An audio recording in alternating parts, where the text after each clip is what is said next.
Donc bonjour à toutes et à tous. Donc moi je suis Valérie Frénéat, je suis directrice régionale de Manpower pour l'Ouest.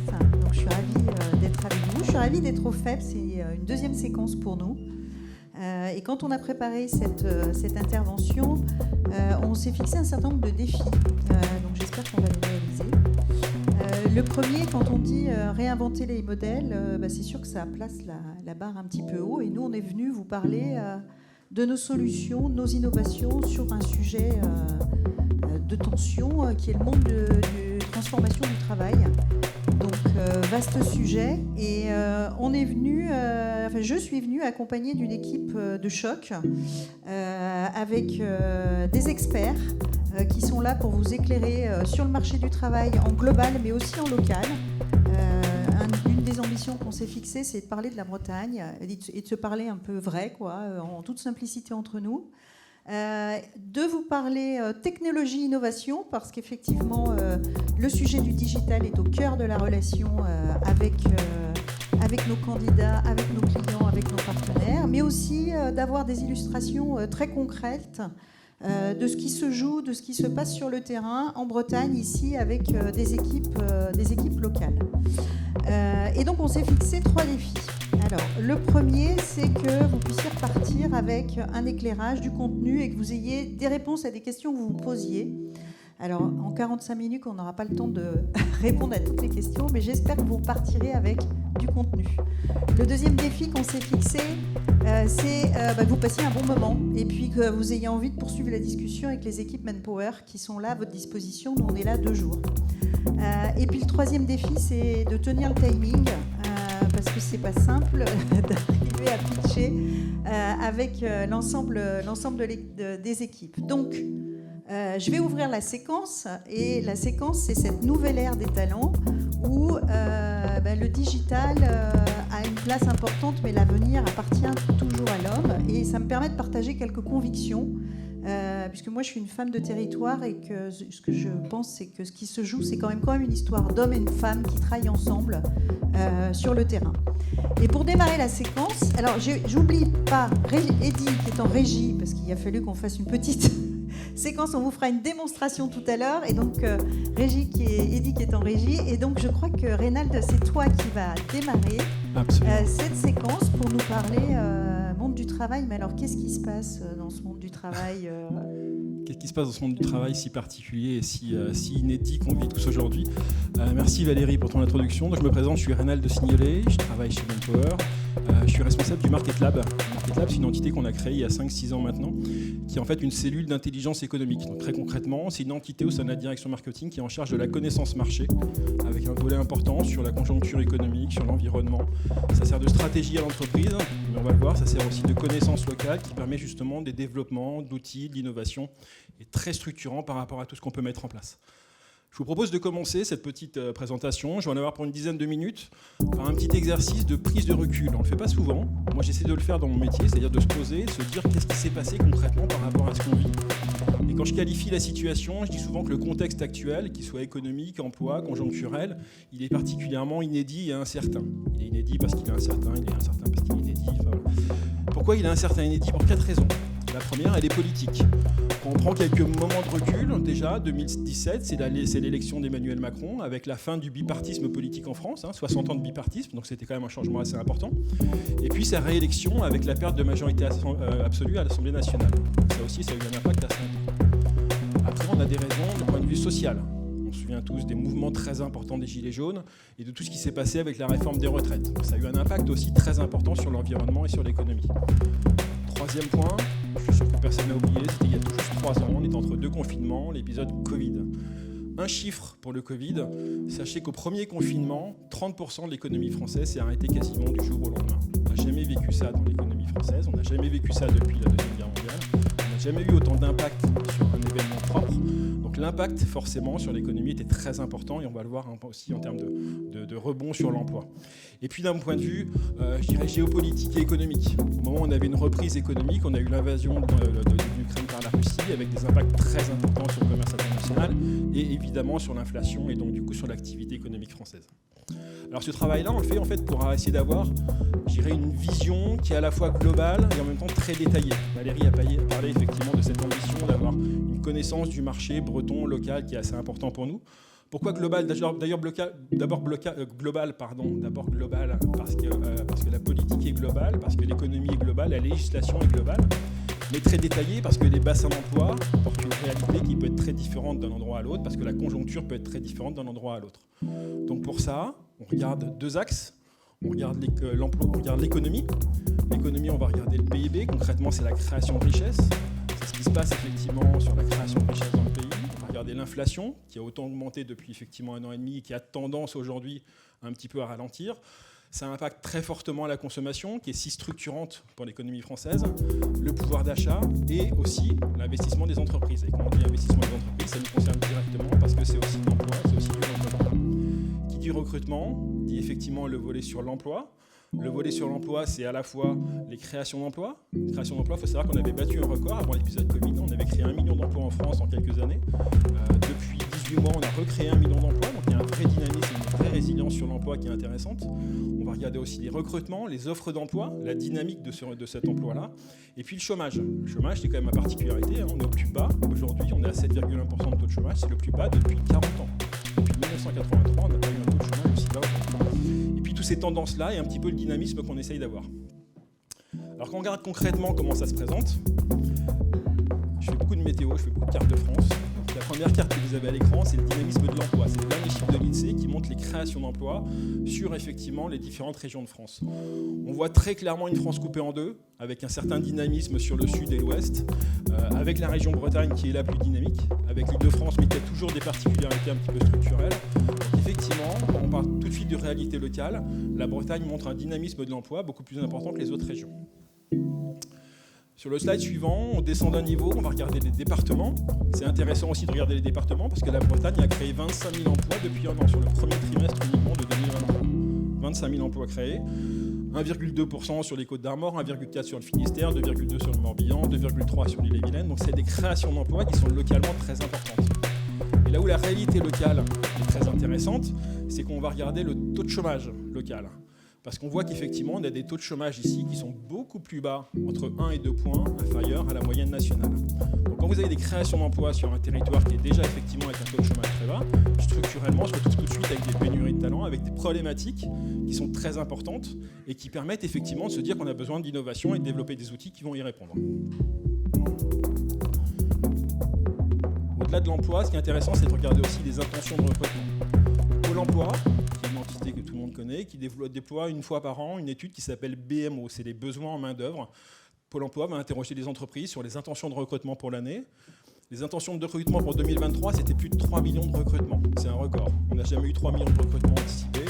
Globalement, c'est effectivement assez suivi en général dans la réalité.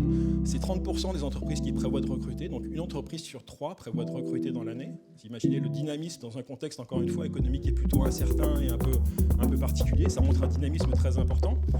Un chiffre qui est intéressant, c'est 61% des recrutements qui sont jugés difficiles. Là aussi, ça montre, dans ce contexte-là, très particulier de pénurie de talents, de difficulté à identifier les talents et à vraiment les capter et les fidéliser, que voilà, c'est vraiment pris en compte dans ce contexte de recrutement.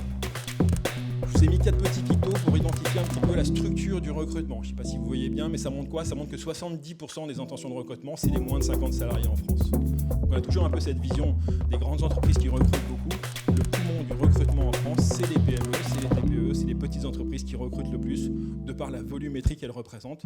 C'est 70% des intentions de recrutement en France, donc c'est plus de 2 millions de recrutements sur l'année. Et là aussi, si on focus spécifiquement sur la Bretagne, les chiffres que je vous ai mis, c'est la difficulté de recrutement sur le département de la Bretagne. Et c'est intéressant parce que dans un contexte, premier enseignement tout à l'heure, sur une région qui recrute de manière assez importante, où l'emploi est plutôt dynamique, c'est aussi les départements sur lesquels les difficultés de recrutement sont les plus fortes. Donc on est vraiment sur un contexte d'un emploi dynamique, d'un taux de chômage qui est faible et de difficultés de recrutement plus importants qu'ailleurs. Ça veut dire concrètement que sur les 163 000 projets de recrutement sur la Bretagne, on a plus des 2 tiers, quasiment les 2 tiers, qui sont jugés difficiles par les entreprises. Ça met aussi en valeur tout l'enjeu de l'investissement du recrutement. Et pour finir, 2 dernières slides pour vous montrer aussi cette tendance un petit peu dynamique. À l'écran, vous avez l'évolution des embauches. Donc rapport à l'emploi. L'emploi, c'est plutôt, on va dire, un coefficient neutre. C'est ce qui se passe en termes d'entrée et sortie sur le territoire. Là, c'est vraiment les embauches, c'est les recrutements qui ont été déclarés à l'URSSAF. Vous avez plusieurs régions, je vous ai mis en noir les régions les plus dynamiques et la Bretagne, encore une fois, qui était une des régions les plus porteuses de recrutement. Sur une moyenne nationale qui est assez flat, on voit 0,3% de recrutement d'embauche sur le premier trimestre, sur un contexte, encore une fois, garder à l'esprit qu'on a un contexte économique qui est quand même assez particulier, assez incertain. Et ce qui est intéressant, si on projette ce qui s'est passé au deuxième trimestre, parce que l'URSSAF est un petit peu plus en avance que l'INSEE en termes de données, c'est assez intéressant parce qu'on voit qu'effectivement, la région Bretagne, pardon s'il y a des Hauts-Normands et des Franc-Comtois dans la salle, mais la région Bretagne aujourd'hui est la seule région qui montre un niveau de recrutement assez important, toujours en croissance, à un niveau très élevé. C'est-à-dire qu'on a 3 régions aujourd'hui qui recrutent en positif. Au niveau national, on est à moins 2%. La région Bretagne, elle toute seule, c'est plus 1,8%. Voilà. Donc c'est là effectivement où la connaissance locale est très importante. On a un travail global par rapport à l'environnement, mais la connaissance locale, si je résume la région Bretagne sur ses visions économie-emploi, c'est une région où l'emploi est dynamique, où le chômage est structurellement plus faible, donc avec des difficultés de recrutement, et qui pour autant continue de montrer un dynamisme sur le recrutement et sur l'emploi. Donc voilà, l'environnement qu'on peut dessiner sur ce territoire. Merci beaucoup Rénal pour cet éclairage quanti. Et c'est vrai que souvent, quand on échange sur la transformation du monde du travail, on se parle beaucoup quali, c'est-à-dire quelles sont les nouvelles aspirations des talents, parce que effectivement, c'était pas l'objet de la présentation, mais en même temps de ces tensions de recrutement, ce qui se joue, c'est effectivement des nouvelles attentes, des nouvelles aspirations, et au cœur de tout ça, des entreprises qui doivent faire face eux aussi à des défis, pour certains nouveaux, climatiques notamment, et des enjeux importants. Et le travail, en tout cas nous, ça nous a fait évoluer aussi, nous, Manpower, évoluer notre rôle avec plus de proximité à la fois des entreprises, mais aussi des intérimaires. Et notre travail, ça reste à la fois de la flexibilité, mais c'est aussi construire des viviers en permanence, puisqu'on voit bien ici la difficulté du prêt à l'emploi, notamment en Bretagne. En tout cas, moi, ce que je retiens dans ce que tu dis, Rénal, c'est que tu l'as dit à un moment donné, j'ai entendu exploit de la Bretagne pour arriver à quand même à avoir cette tension la plus forte en termes de taux de chômage des départements sur les régions, et en même temps cette dynamique.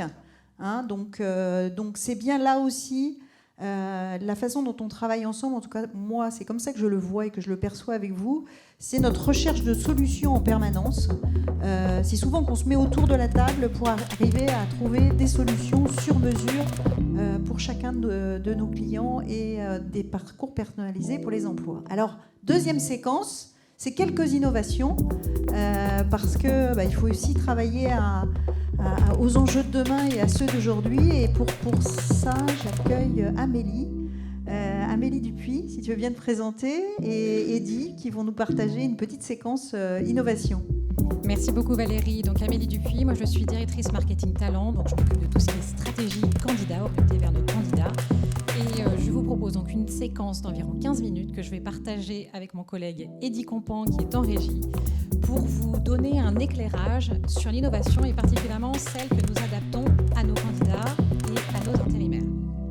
Donc, par rapport à ce qu'on a vu sur cette première partie avec Reynald, aujourd'hui nous sommes face à 4 grands axes, 4 grandes forces qui nous obligent à cette remise en question et à ce challenge au quotidien.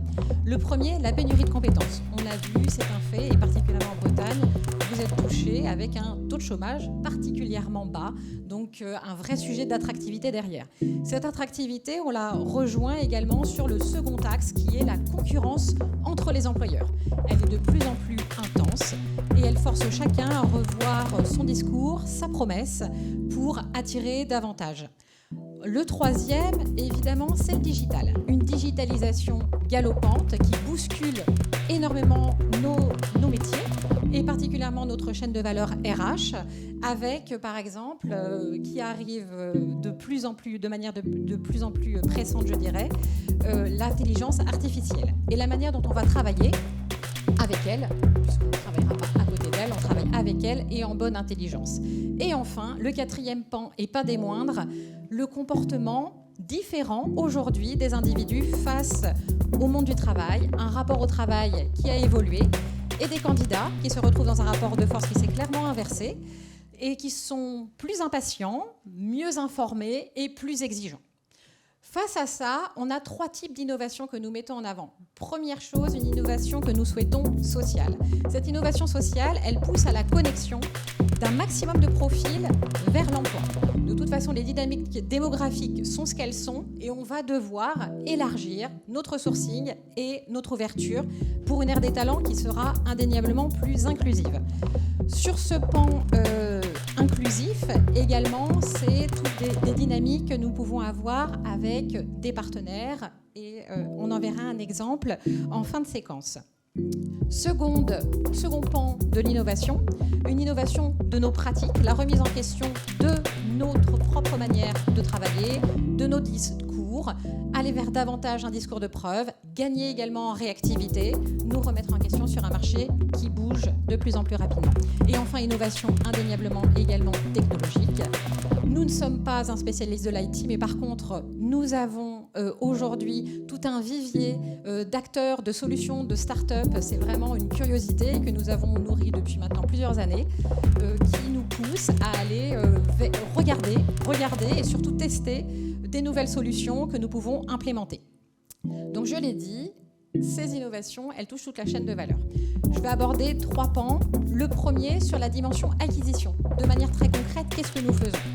L'ambition, c'est de gagner en réactivité, donc de davantage anticiper les secteurs, les métiers, les saisonnalités, mieux cibler, puisque c'est une approche de plus en plus personnalisée que nous devrons également avoir, et choisir les bons canaux, les bons leviers de performance, et toujours très très réactif, puisque ça bouge, les tendances bougent très rapidement, donc s'entourer également de bons partenaires et de leviers vraiment de performance. On est face à 2 types de candidats. Les candidats dits actifs. Ceux-là, ils recherchent de manière très concrète, affichée, un emploi sur le marché. Donc, eux sont relativement faciles à atteindre. Par contre, ils sont très challengés. On est entre guillemets tous dessus. Mais ils représentent un potentiel que de 20% aujourd'hui des viviers qui nous sont accessibles. Donc, ils sont très intéressants à travailler parce que c'est une cible vers laquelle on va avoir un très bon taux de conversion. Ils recherchent très concrètement. On va aller les chercher particulièrement sur tous les job boards auprès de certains partenaires en emploi très précieux que nous pouvons avoir, mais également en étant de plus en plus incisifs dans nos manières de rédiger nos annonces, d'être de plus en plus cohérents avec les algorithmes pour qu'ils nous remontent au maximum également en termes de référencement.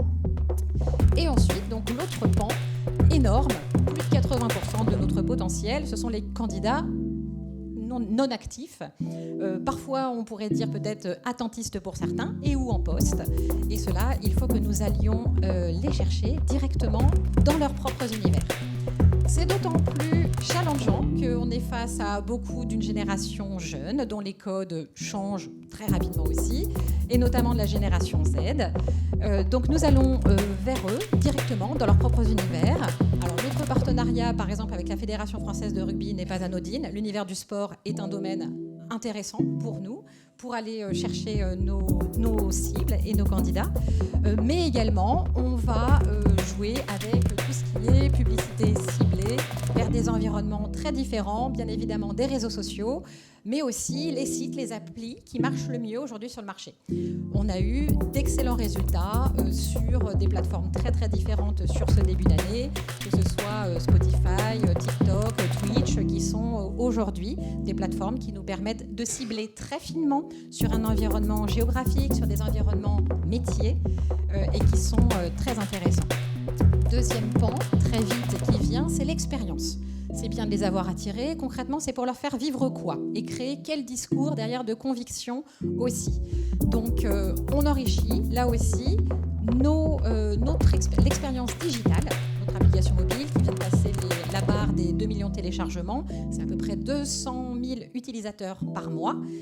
Ces 200 000 utilisateurs, ils y trouvent du contenu. Donc, c'est toujours de nouvelles fonctionnalités qu'on propose, que ce soit aux candidats, mais également ensuite aux intérimaires, pour rester avec nous et puis trouver autre chose qu'un gadget, une réelle plus-value dans leur vie quotidienne pour vraiment leur faciliter leur vie professionnelle, voire personnelle aussi avec nous. Et également, très important, la partie physique.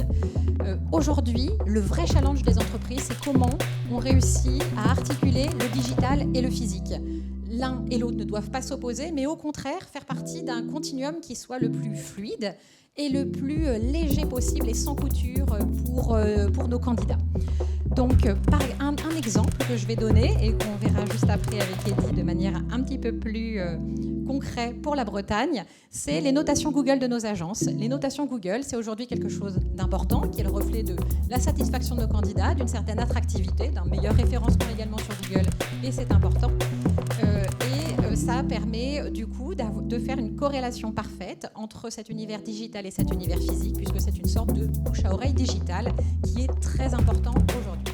Enfin, dernier pan, et pas des moindres, la fidélisation. Une fois qu'on a réussi à attirer, qu'on a réussi à pousser à l'emploi, notre objectif, c'est de ne pas juste proposer un emploi maintenant et de pouvoir proposer quelque chose de plus durable aux personnes les plus engagées. C'est notre programme MyPass qui, en premier, s'appuie sur un agent de talent, des talents qui sont accompagnés au quotidien dans la démarche d'anticipation, d'orientation, de développement, objectif, le plein emploi, un emploi durable vers les métiers de demain. Et pour les entreprises, disposer d'un vivier de personnes qui sont qualifiées, qui sont fiables et qui vont pouvoir directement et très opérationnellement parlant prendre des postes dans leurs entreprises.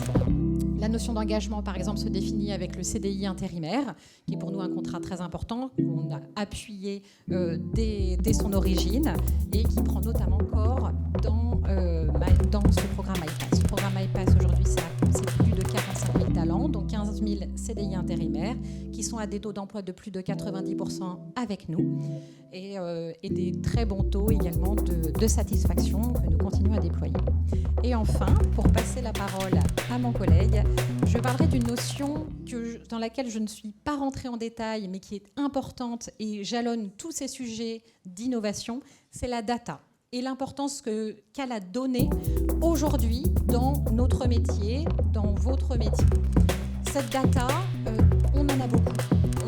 Forcément, on travaille avec beaucoup de gens. Donc, par exemple, cette base de 2 millions de candidats que nous avons, c'est une richesse incroyable en termes de toutes les données sociodémographiques que nous pouvons avoir, mais également les données des acteurs avec lesquels nous travaillons. Croisés, donc on a près de 300 000 intérimaires qui travaillent chaque année avec nous, près de 20 000 recrutements en CDI et en CDD qui sont faits pour nos clients. Ces données, c'est une mine d'information qui, croisée à données publiques, permet de mesurer l'attractivité d'une entreprise sur son territoire et notamment de regarder les salaires qui y sont pratiqués et d'avoir des sujets d'anticipation, pousser à l'action, peut-être corriger certaines variables et avoir cette connaissance dans toutes les actions que nous pouvons entreprendre. Je passe du coup la parole à Eddy qui va nous présenter Talent Pulse. Talent Pulse est une innovation dont nous avons l'occasion de présenter un premier prototype à Viva Technologies, un salon qui a eu lieu, qui est le salon d'innovation qui a lieu à Paris en juin. Et donc cet outil concentre la donnée, à la fois la nôtre, mais également de la donnée publique pour plus de connaissances du marché. Eddy, en régie, je te passe la parole. Merci Amélie. Vous m'entendez ? Parfait. Désolé, parce que je suis seul en régie, donc j'ai appuyé sur un bouton, c'est bon, ça fonctionne.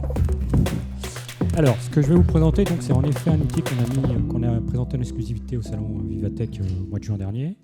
Donc, cet outil croise des données publiques comme celles de l'INSEE, de Pôle emploi, de la DARES, et nos propres données, parce que on va dire que de par notre maillage territorial, de notre historique, comme le disait Amélie, de la masse de données que nous avons en base, on peut considérer notre analyse comme légitime. J'ajoute un chiffre, et je ne vais pas trop vous abreuver de chiffres, mais on parlait de 300 000 intérimaires chaque année, 20 000 recrutements, 2 millions de candidats, et on a plusieurs centaines de millions de lignes de paye, de salaire, et c'est une mine d'or. Donc on va tenter là d'analyser ces chiffres et de vous montrer sur la région Bretagne notamment ce que ça peut donner.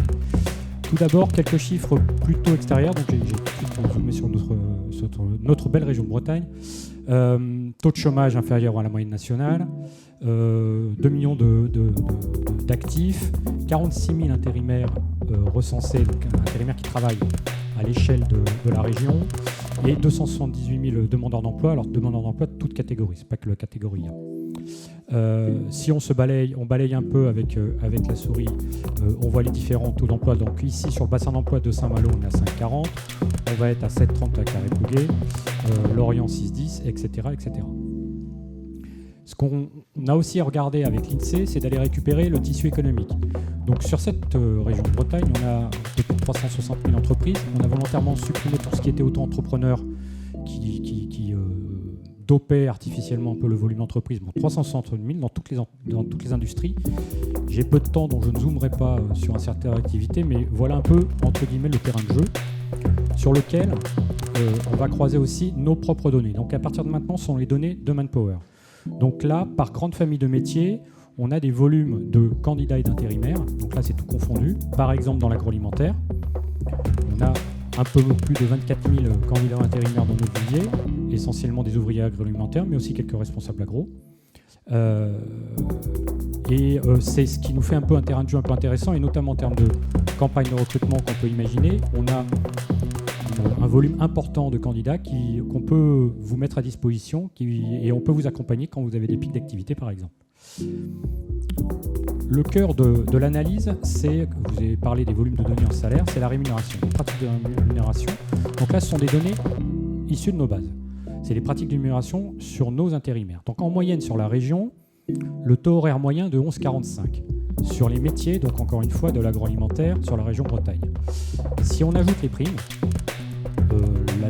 la rémunération monte à 15,22. Et si on regarde, et plutôt prend un regard plus employeur, si on ajoute les charges, on monte à 19 euros.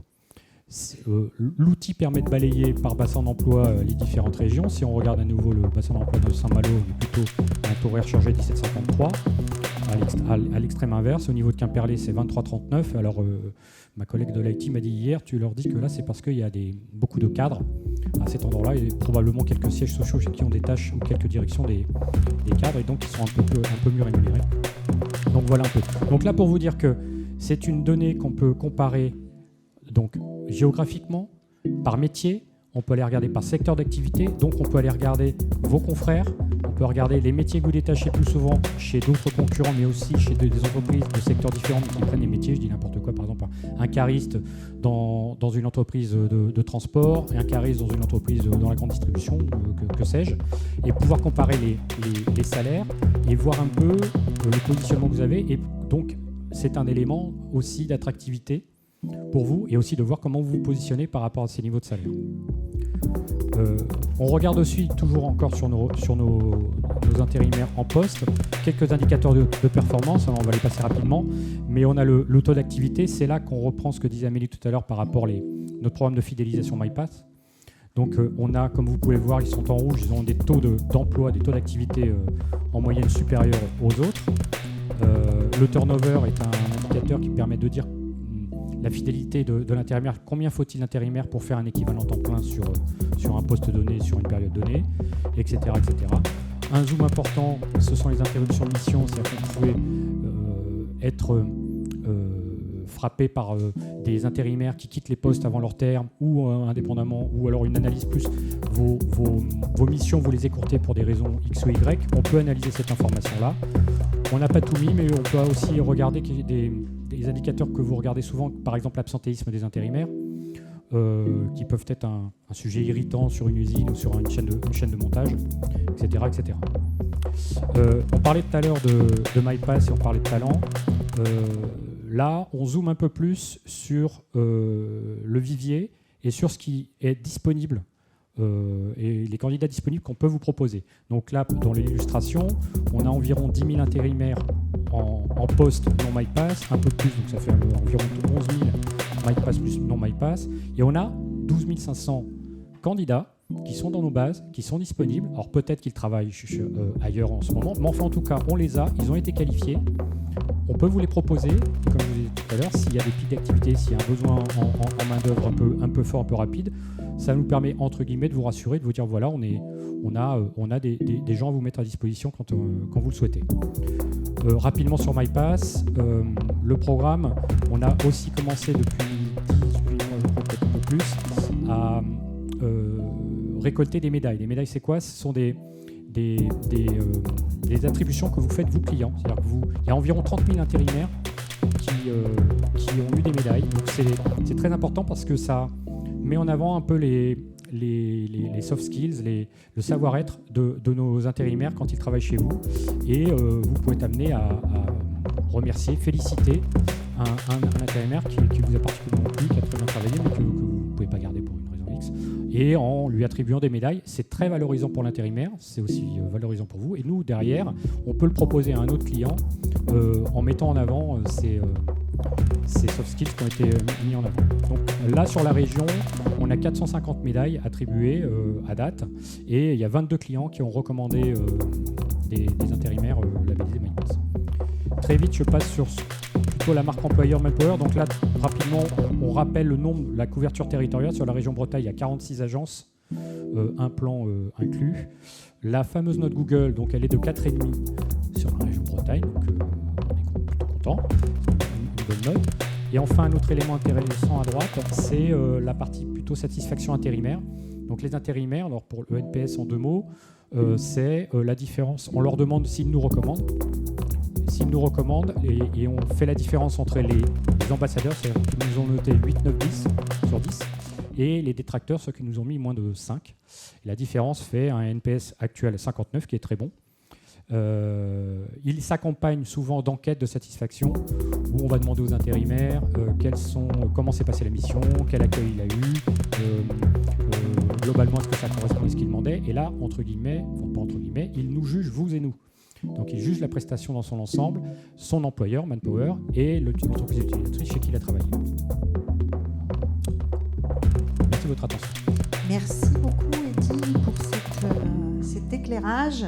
Et peut-être ce qu'on peut se dire avant de passer la parole aux illustrations très concrètes en brocane et de belles histoires réussies sur le front de l'agroalimentaire, parce que c'est de ça dont on se parle après. C'est une volonté d'être au plus près de vos préoccupations, des préoccupations des candidats et des intérimaires et des clients pour y voir clair en permanence. Donc ce qui change, c'est vraiment notre capacité à utiliser en permanence la data, mais pour en faire quelque chose. Et pour pouvoir se dire, souvent quand les entreprises nous sollicitent aujourd'hui, c'est sur le sujet de l'attractivité de leur marque employeur. Et donc là, on arrive avec des données qui sont des données en permanence mises à jour pour pouvoir situer à la fois dans les enjeux principaux des demandeurs d'emploi. Il y a la rémunération, il y a les horaires, et donc ça permet de se situer à la fois sur un métier, sur une zone géographique, et nous, ça nous permet de nous accompagner en permanence aussi sur ce sujet. Donc dernier volet, je vais passer la parole, donc je crois qu'il faut faire glisser les micros, à Chantal Poirier pour nous parler parce que des initiatives, c'est aussi des initiatives sur le terrain, oui, avec les agences en local, et c'est un petit peu le quotidien, c'est un peu tous les jours. Et je te laisse le micro pour nous partager cette histoire que tu as souhaité nous. Très bien, merci. Donc Chantal Poirier, je suis responsable talent pour la région Ouest chez Manpower. Et comme tu le disais, Amélie, je reprends tes mots, et le digital est important et le terrain tout autant. Donc aujourd'hui, je parle terrain avec mes acolytes Nadine et puis Stéphane qui vont tout à l'heure se présenter. Donc on va vous témoigner d'une action récente puisque le bilan est en train de se faire avec donc Pôle emploi, et je remercie Catherine d'être là présente, et merci à Pôle emploi de ce partenariat sur l'agroalimentaire. Donc pourquoi cette action et de quoi est-elle née ? Donc elle est née en fait déjà un constat en se disant, et tu l'as dit, vous l'avez dit tous, l'agroalimentaire en Bretagne, un secteur très fort en volume de postes, en besoin à pourvoir, présente sur tout le territoire, les 4 départements, sur beaucoup de bassins d'emploi, sur des tailles d'entreprises différentes, et pour autant une difficulté à faire face à la demande des candidats qui ne sont pas suffisamment nombreux pour ces postes-là. Pourtant, des actions déjà menées sur l'attractivité, sur les postes, sur la visibilité des postes, mais il y a encore à travailler, il y a encore à œuvrer. Donc c'est assez facile de dépeindre comme ça, en quelques traits caractéristiques, l'agroalimentaire et les besoins, et notamment dans nos métiers que sont la flexibilité. Mais quand on est confronté dans les agences sur les commandes à servir et sur ces besoins-là, c'est complexe, complexe de le faire durablement et de le faire seul. Voilà, donc c'est pour ça que avec Pôle emploi, donc les directions nationales, régionales, Pôle emploi Manpower, ont décidé en début 2023 de se donner un temps de travail un peu comme une expérimentation, en se disant voilà, sur un temps donné, en l'occurrence on s'est fixé 5 mois, 20 semaines, de mars à juillet, donc vous voyez on est en train de faire le bilan. Sur 5 bassins d'emploi, on n'a pas voulu atomiser et faire large, on a ciblé 5 bassins d'emploi, 9 entreprises partenaires dont certaines d'entre elles sont avec nous aujourd'hui. Et puis on a mis sur la table ce que chacun pouvait apporter, c'est-à-dire Pôle emploi, nous-mêmes, les entreprises. Donc côté entreprise, c'est du temps à investir, des lignes à bouger en interne pour recruter autrement, puisque forcément, quand on recrute, quand on veut augmenter la volumétrie, le nombre de candidats, on a, en termes d'accompagnement de parcours et de demandeurs d'emploi éloignés de l'emploi, il y a forcément un accompagnement, il y a un parcours plus serré, plus en proximité, plus individualisé à faire. Donc chacun a mis sur la table ce qu'il savait faire, les dispositifs aussi récents que Pôle emploi promeut. L'immersion facilitée, par exemple, également les formations que nous avons co-construites, des ateliers, formations, ateliers, écoles, donc qui ont été des temps forts sur ces 5 mois. Et puis ensuite, en quoi a consisté cette période-là? Ce sont nos agences Pôle emploi, agences Manpower en local, parce que c'est dans le local, sur le terrain que les choses se font.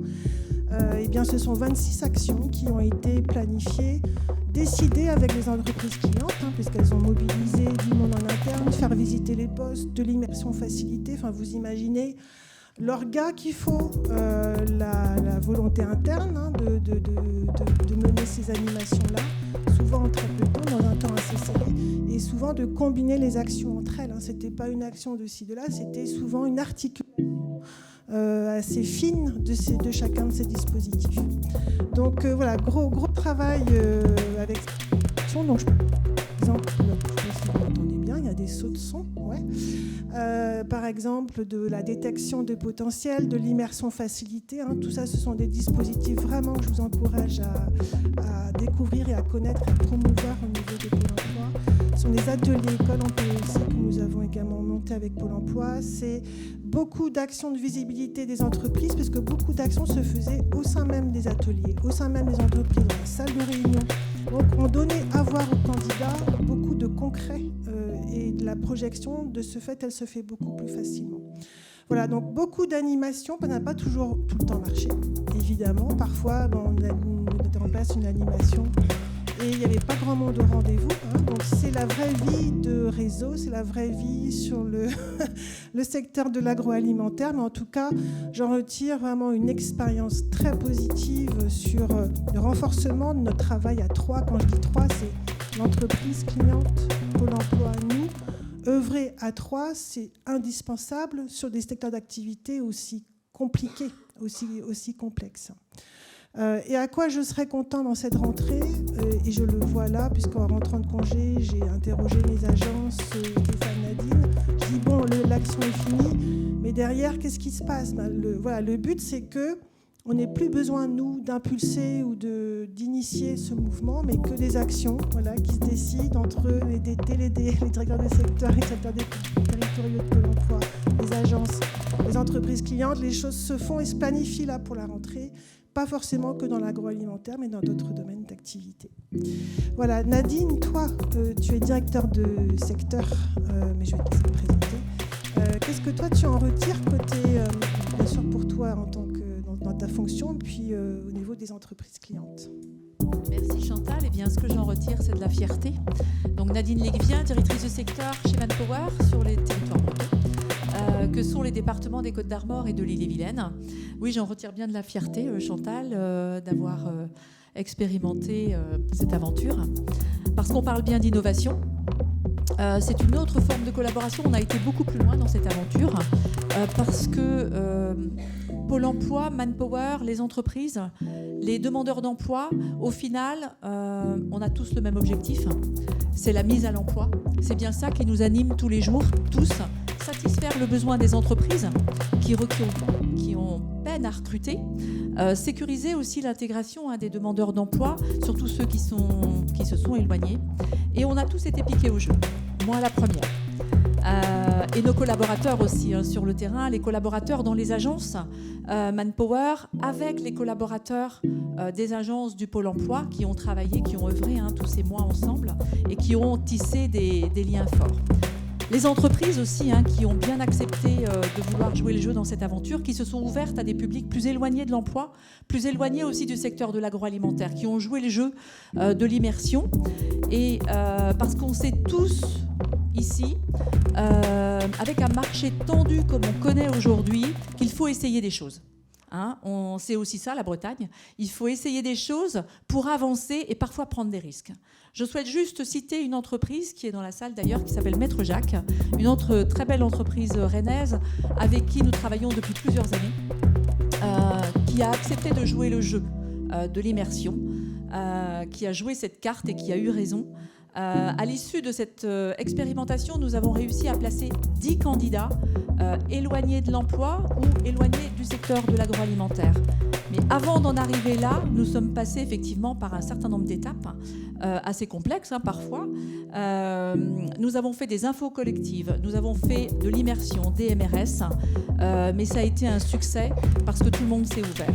Donc en conclusion, l'envie, l'implication, l'engagement des hommes et des femmes qui ont participé à cette aventure et des candidats aussi qui se sont ouverts au changement, c'est ce qui a fait de cette aventure une réussite. Et je voudrais citer, pour conclure ma petite partie, une phrase en breton, parce que je suis du Cru, que me disait ma grand-mère assez régulièrement, parce qu'elle parlait plus en breton qu'en français en fait. Quand elle s'adressait à moi, elle le disait comme ça: ma bienne, un unvagnaise, un ananers. Pour ceux qui comprennent le breton, c'est l'union fait la force. Voilà, je passe la parole à mon collègue Stéphane de Bretagne Sud. Une introduction en breton ? Non, il y a Yermat, mais c'est pas l'heure. Ça après. Donc pour moi, ce que je retiens, je me présente Stéphane Bijard, donc directeur de secteur sur les départements du Finistère et du Morbihan. Moi, ce que je retiens de cette aventure avec Pôle emploi, c'est 3 principes. Ensemble, confiance et détermination. Ensemble, parce qu'aujourd'hui, sur nos territoires bretons, on peut pas faire l'impasse sur le fait de travailler ensemble. C'est juste pas possible aujourd'hui, compte tenu de ce que disait Kelly tout à l'heure, de nos taux de chômage, etc., de ne pas associer les partenaires publics pour l'emploi, les partenaires privés pour l'emploi qu'on représente, mais également des organismes de formation. Je voudrais citer l'IFRIA qui n'est pas présente aujourd'hui. Elle est là. Ben voilà. Donc, je voudrais citer l'IFRIA avec qui on va très très rapidement d'ailleurs collaborer, je crois que c'est dès la semaine prochaine. On ne peut pas faire l'économie de ne pas travailler ensemble, tous ensemble, pour pouvoir travailler sur les territoires bretons. Le deuxième sujet, c'est la confiance. La confiance, elle est de 2 ordres. C'est la confiance entre les demandeurs d'emploi et puis les entreprises. Aujourd'hui, les demandeurs d'emploi comprennent, de par notre association à tous, comprennent qu'on s'inquiète de leur parcours professionnel. C'était déjà le cas avant, mais aujourd'hui, ils le matérialisent beaucoup plus. Et ça, c'est très important. Et ça génère chez eux une autre forme de confiance, c'est la confiance en eux. Ils ont conscience de leur potentiel. C'est pas tant les parcours d'avant qui vont nous intéresser et les intéresser, mais c'est aussi les parcours d'après et leurs compétences. Ils mettent en avant leurs compétences. Je voudrais citer, parce que j'ai en face de moi le service RH de chez Bigard. Je voudrais citer Hans, il s'appelle Hans, donc, qui a fait une information collective, qui a ensuite intégré, qui est issu d'un parcours universitaire, pas du tout confiant en lui sur son avenir professionnel, qui a intégré l'entreprise et qui a un fort potentiel. C'est quelqu'un qu'on va continuer d'accompagner. Et ça, c'est juste un exemple, il y en a eu plein d'autres, mais en tous les cas, c'est un vrai succès. À chaque fois qu'on a un parcours comme ça qui se traduit par un emploi, c'est un succès. Le 3e point, c'est la détermination. Parce qu'il va falloir rien lâcher. Travailler tous ensemble, c'est pas si simple que ça. Voilà, on s'en est rendu compte. On sait tous faire de belles choses, mais associer les compétences de toutes les parties prenantes, que ce soit les organismes de formation, encore une fois, que ce soit Pôle emploi, Manpower ou autres, c'est pas si simple de tout corréler pour que tout se passe au mieux. Donc on avance très fort, mais il faut qu'on continue parce qu'on souhaite accompagner donc, sur de l'individuel, tout en travaillant nous sur le collectif. C'est un challenge, mais on est fiers de le relever et on est vraiment heureux de le faire. Et l'aventure continue. C'est vraiment ça le sens de l'histoire, c'est que les rendez-vous sont déjà pris avec les pôles emploi de nos territoires respectifs. Et puis les organismes de formation, puisque vous êtes là. Donc c'est fondamental de le préciser, mais aujourd'hui on collabore vraiment beaucoup plus. Et c'est ça en fait les enjeux que nous on souhaite relever. Et à cet égard, je voulais remercier toutes les entreprises qui sont à l'écran en fait. Tu n'as pas cité, donc Alto, Bigard, Gélagri, les Volailles de Kerana, Maître Jacques, Fromapac, Traiteur de Paris, Baucher Volaille. Merci à toutes ces entreprises, mais également, évidemment, au Pôle emploi. Et puis, tout particulièrement, les entreprises sont présentes dans la salle, et je pense à Maître Jacques, ici présent, et puis l'entreprise Bigard. Voilà, merci à tous. Merci. Valérie, je te repasse le micro. Oui, moi je voulais les remercier. En fait, je suis très fière de cette équipe. Il y a beaucoup de choses qui nous rassemblent, mais pas que le vert. Hein. C'est un petit loupé dans les trucs qu'on a préparés. Puis voilà, Pôle emploi est en vert aussi. Donc moi j'ai l'impression que tous ceux qui sont en vert sont un peu dans mon équipe maintenant. Donc ouais, c'est la couleur de l'espoir régénératrice.